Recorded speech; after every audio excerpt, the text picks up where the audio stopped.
Hey guys, welcome back to the channel, and today I'm going to show you how to understand your credit one credit card statement. Now there are a couple of things that we need to take note of. The first is statement components. Now the statement is going to comprise of account summary, which is an overview of your accounts, including balance, payment due dates, and minimum payments. There's also transactions, which is a list of transactions including purchases, payment, and credits. You also have fees, and that's any fees associated with your account, such as late fees or interest charges. You can view them there.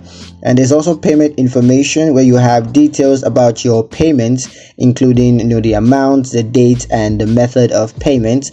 There's also credit limits, so your available credit limit and credit utilization ratio are going to be displayed right there.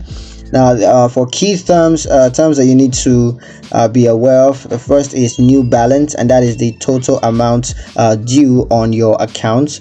Minimum payment, that's the minimum payment required to avoid late fees. Payment due date, now that's the date by which your payment is due.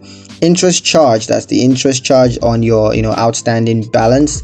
And late fee is a fee charged if your payment is late. Now, for understanding charges and fees, there's interest charges, and that's calculated based on your outstanding balance and interest rates. Late fees, if this is charged if your payment is late, typically between $35 to $38.